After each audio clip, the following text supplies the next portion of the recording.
के अंतर्गत और कानूनी प्रक्रिया के अंतर्गत उन्हें जेल जाने की स्थिति होती है, पढ़ाई बाधित हो जाता है।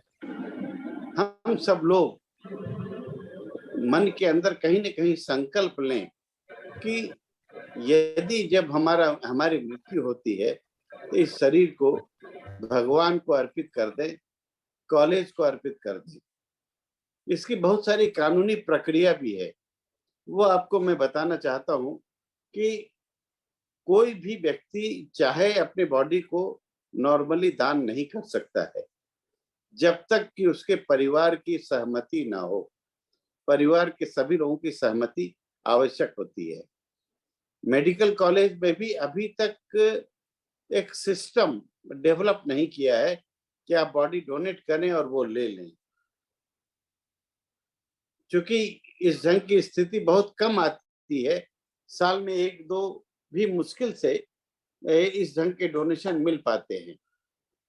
अभी तक भारत के अंदर प्रति वर्ष 10 लाख लोगों में एक डोनेशन मुश्किल से हो पाता है, मात्र।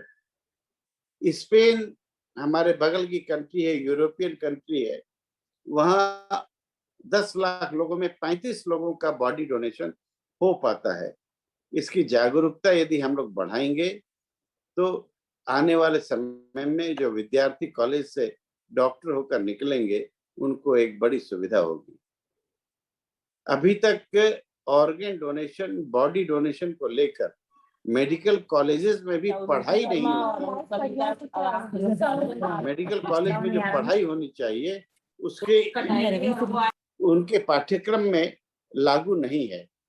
कुछ प्रांतों में ये लागू हुआ है, जैसे उड़ीसा, महाराष्ट्र और तमिलनाडु, आंध्र, ये कर्नाटका, इन कुछ राज्यों में लागू हुआ है, परंतु वो भी पूरी तरह से ढंग से लागू नहीं हो पाया है।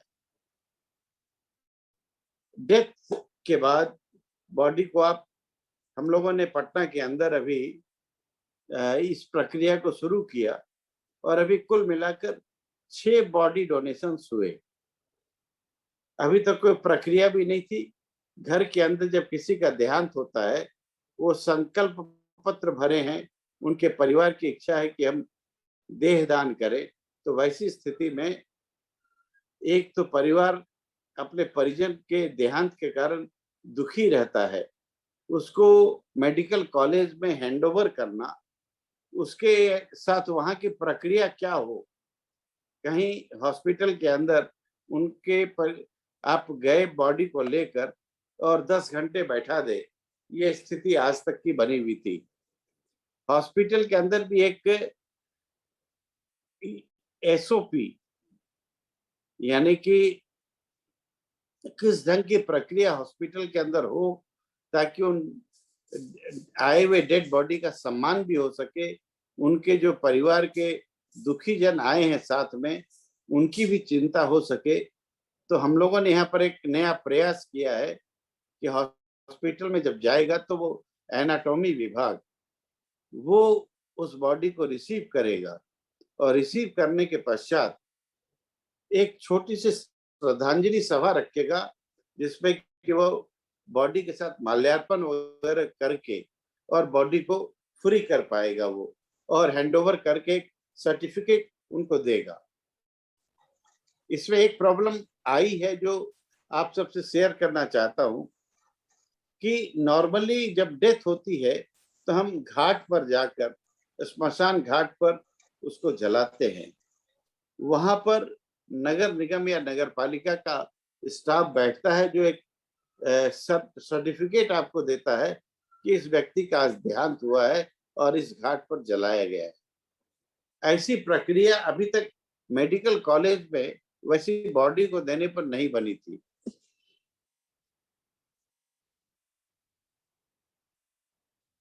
उसका नतीजा ये था कि यदि डेथ होने के बाद उसका बैंक अकाउंट है, इंश्योरेंस है या बाकी सब चीजें हैं जो बिना डेथ सर्टिफिकेट के वो संभव नहीं था।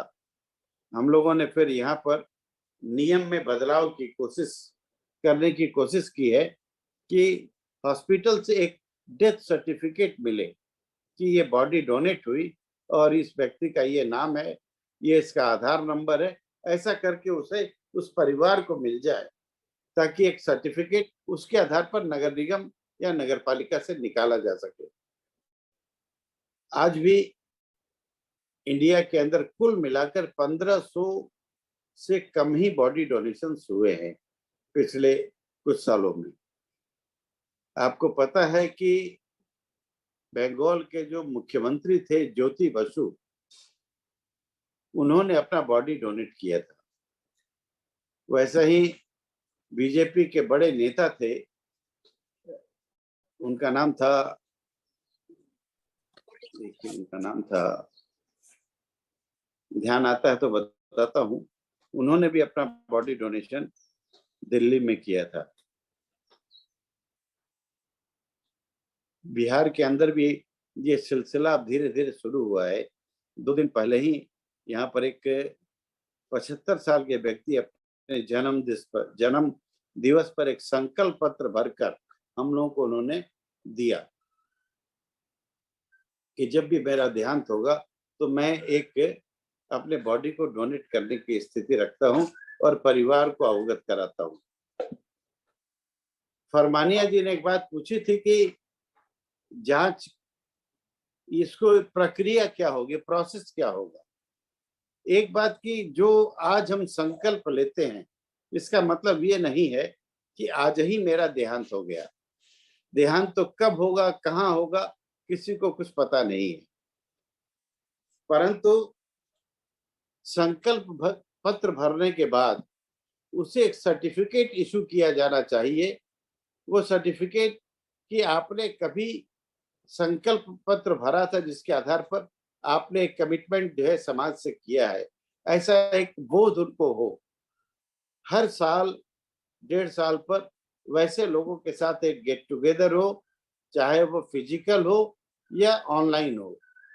टाइम टू टाइम उनको रिमाइंड होता रहे कि आप किसी ऐसे समिति से मिले हैं, मारवाड़ी महिला सम्मेलन के किसी संस्था से मिले हैं, प्रकल्प से मिले हैं, जिसमें आपने कोई कमिटमेंट किया था।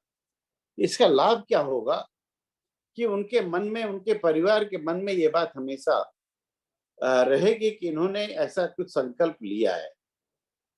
एक बात और है कि संकल्प लेने के बावजूद यदि उसका देहांत होता है, उस व्यक्ति का देहांत होता है, तो वैसी स्थिति में पारिवारिक सहमति की जरूरत होती है। 4 बेटे हैं तो 4 बेटों में 2 की सहमति हो गई और 2 की सहमति नहीं हुई। वैसी स्थिति में आपको वो छोड़ देना पड़ेगा, क्योंकि परिवार में जब तक सहमति ना हो तो आप किसी भी ढंग का दबाव नहीं दे सकते। आप कहेंगे कि साहब इन्होंने ऐसा संकल्प लिया था, तो ये संकल्प, ये वॉलेंटरी संकल्प है, ऐच्छिक संकल्प है, कोई लीगल बाइंडिंग नहीं है। क्योंकि बहुत बार बात होती है, अभी मारवाड़ी महिला मंच या गिरिडीह की एक बहन से बातचीत हो रही थी, तो वो इतनी एक्साइटेड थी, इतनी, कि लोग समझते क्यों नहीं है मेरी बात को। जब उन्होंने संकल्प लिया है तो क्यों नहीं वो देहदान करेंगी या अंगदान करेंगी। हमने कहा कि ये आपका विषय नहीं हो सकता है, ये उस परिवार का विषय होगा। हाँ, संकल्प पत्र में एक 2 गवाह की जरूरत होती है।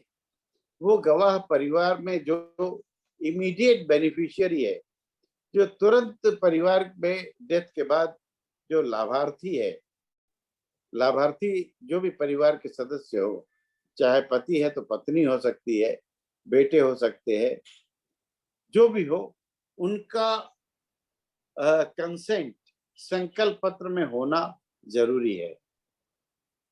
ये एक ऐसा अभियान है जिस अभियान को जागरूकता के माध्यम से ही हम पूरा कर सकते हैं। इसके अलावा कोई दूसरा रास्ता नहीं है, कोई वैधानिक तरीका नहीं है जिसके माध्यम से इसको हम दूर कर सकें। नेत्रदान के बारे में मैंने जैसा कहा कि नॉर्मल डेथ के अंदर ही किया जा सकता है। ऑर्गन डोनेशन वो एक्सीडेंटल डेथ, किसी को किडनी की जरूरत है, किसी को लीवर की जरूरत है, किसी को हार्ट की जरूरत है, तो वो सामान्य डेथ में उनके ऑर्गन्स काम में नहीं आते। वो वैसे लोगों के लिए काम में आते हैं जो हॉस्पिटल में चाहे तो वेंटिलेटर पर हो, दिमाग काम करना बंद कर दिया हो परंतु शरीर काम कर रहा हो, वैसे लोगों के लिए वो काम में आ सकता है। परंतु उसकी भी जो प्रक्रिया है, उस प्रक्रिया को एक्टिवेट करना, सरकार के ऊपर दबाव डालना कि एक ऐसा नियम बनाओ जिस नियम के माध्यम से हम जो भी पीड़ित लोग हैं, जिनको किडनी की जरूरत है, लीवर की जरूरत है, वैसे लोगों को हम लाभान्वित कर सके डेथ के बाद। आप कल्पना कीजिए कि आपके घर में किसी बच्ची की रोशनी के लिए रोशनी कम है और उसको कॉर्निया की जरूरत है। वैसी बच्ची, वैसा परिवार, वैसे लड़के जिसको किडनी की जरूरत है, आप अपना पूरा घर बार बेचकर भी उसके लिए इलाज कराना चाहते हैं। यदि प्रतिवर्ष 1.5 लाख से ज्यादा एक्सीडेंट्स होते हैं, यदि 10 से 20% भी लोगों का उनके ऑर्गन्स काम में आ सके तो उसका लाभ पूरे सोसाइटी को मिलेगा, आम लोगों को मिलेगा।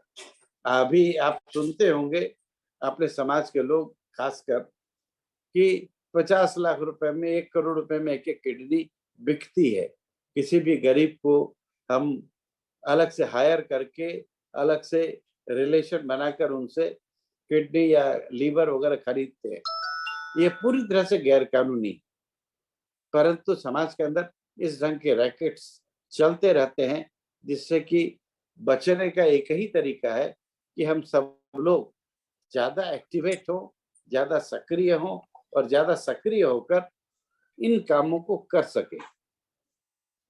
आज अभी एक जानकारी आप लोगों को दे दें कि आने वाले जो गाड़ी घोड़ा हम लोग चलाते हैं, कार चलाते हैं, ड्राइविंग लाइसेंस जो बनता है, विदेशों में लाइसेंस के साथ आपका कंसेंट भी टाइप रहता है उसमें कि आप ऑर्गन डोनर हैं या नहीं हैं, ये उसमें लिखा रहता है।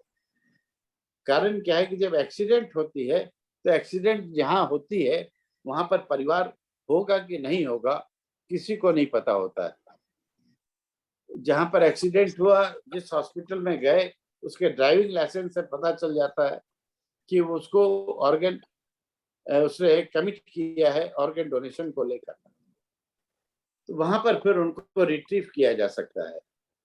अभी भी अधिकांश हॉस्पिटल्स में ऑर्गन रिट्रीव निकालने की जो प्रक्रिया है वो सामान्य रूप से जो उसके कानून है वो लागू नहीं है। उसका नतीजा है कि डेथ होने के बावजूद आपके चाहने के बावजूद भी आप उन अंगों को दान नहीं कर पाते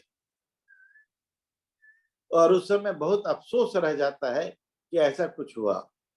अभी 10 दिन पहले कलकत्ता में एक डॉक्टर थी, 41 साल की उम्र थी, उसकी डेथ हुई। डेथ होने के बाद उसके ऑर्गन्स डोनेट हुए और वो भी काफी अखबारों में भी आया था, हमने भी पोस्ट किया था उसको।